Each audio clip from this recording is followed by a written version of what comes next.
Bonjour et bienvenue sur la chaîne des bricoles à Lilou. Alors je vous retrouve aujourd'hui pour une revue de toile terminée. Donc j'ai fini mon Père Noël. Alors je l'ai eu en partenariat avec la boutique F Gobi. Ça a été mon premier partenariat, peut-être le seul ou peut-être pas, je sais pas, on verra bien. Et cette toile était, lorsque je l'ai sélectionnée, au prix de 3,99 $. J'ai passé un super moment à broder cette toile. Donc c'était du 14CT. Après je vous ai fait l'unboxing, le déballage.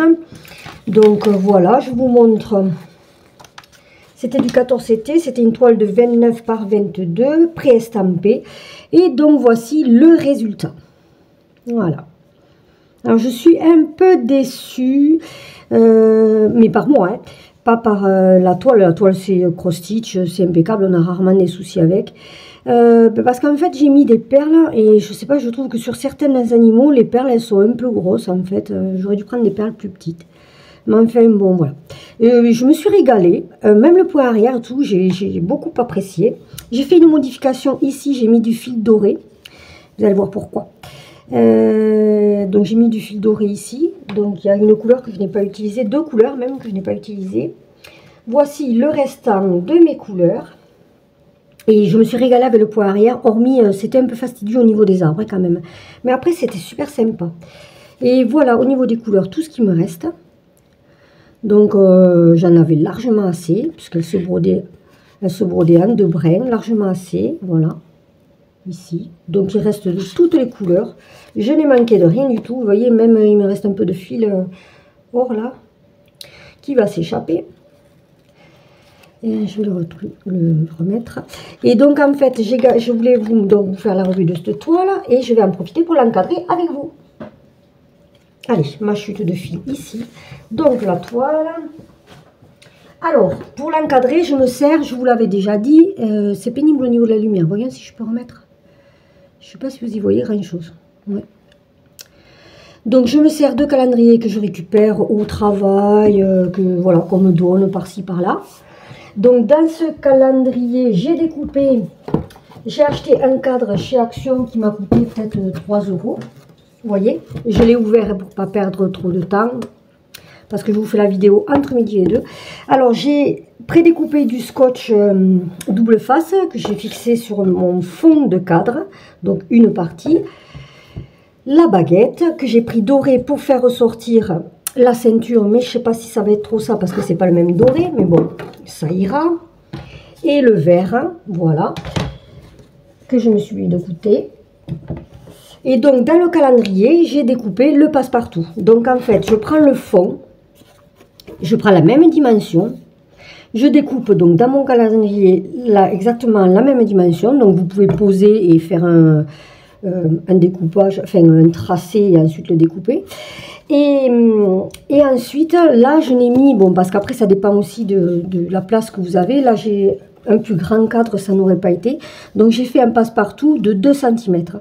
Donc sur ce morceau de calendrier, j'ai fait mon tracé et j'ai découpé avec le cutter 2 cm. Ensuite, quand vous avez votre calendrier, moi je mets du scotch de chaque côté, donc du scotch sous le papier ici, et il déborde un peu là. Et ensuite, je vais j'y pose un morceau de papier cadeau ou n'importe quel papier qui vous intéresse. Je le pose en l'ayant prémesuré à la même dimension que le fond du cadre. Et c'est pareil, je fais la même chose, je découpe l'intérieur. Vous faites une découpe comme ceci, une découpe comme cela. Ici aussi, je ne sais pas si je suis très explicite. Et vous retournez le papier. Voilà, et c'est pareil, vous avez le scotch double face qui était venu de ce côté-là aussi, qui fait que vous avez un passe-partout plus ou moins assorti à la toile que vous voulez. Donc maintenant, ça c'est le plus, je dirais le plus difficile. Il faut que je m'enlève ce papier.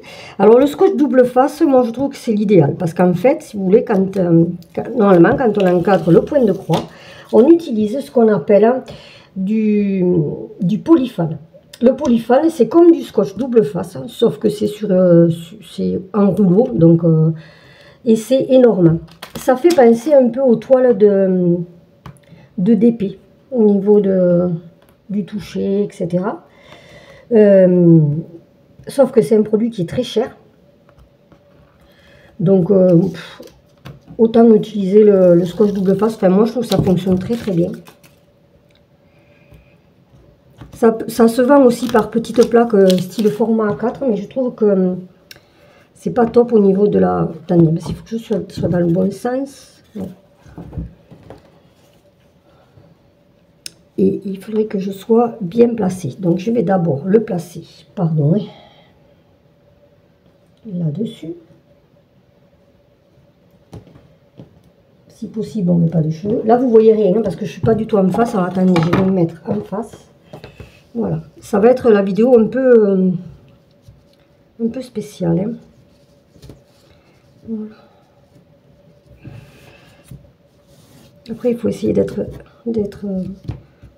le plus droit possible. C'est pas évident. Eh bien, j'ai des cheveux aussi. Je sais pas pour vous, mais des fois, je brode des cheveux. Des fois, je les tricote.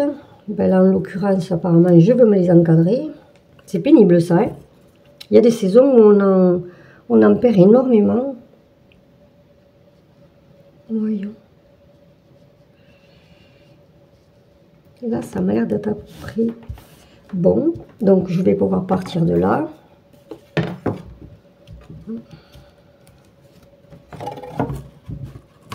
Et je vais me servir de ceci, si j'y arrive. Ben voilà, ben, bien sûr que non, ça aurait été trop beau. Hein. Voilà. Et c'est là que, là par contre, on fait bien attention à ne pas faire trop de plis. Vous voyez.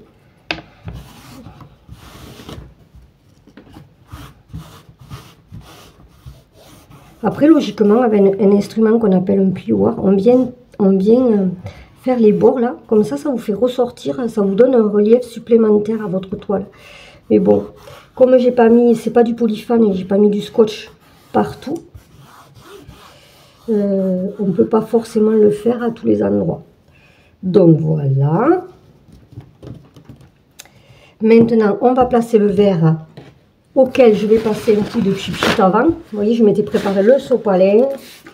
Bon, je ne vais pas vous montrer comment je nettoie le carreau, hein, pas abuser. Parce qu'en fait, souvent, mais de toute façon, c'est quasiment tout le temps, je me retrouve avec des cochonneries qui sont coincées sous le verre. Et je ne sais pas pourquoi ça me fait ça systématiquement. Voilà, nous avons mis le verre. Alors, pour le coup, vous risquez d'avoir un reflet. Et ensuite, je viens mettre mon cadre par-dessus. En essayant de le mettre bien correctement. Et logiquement, votre broderie ne devrait pas bouger. Voilà, on referme bien. Alors c'est vraiment une petite vidéo revue sur laquelle je finissais mon encadrement.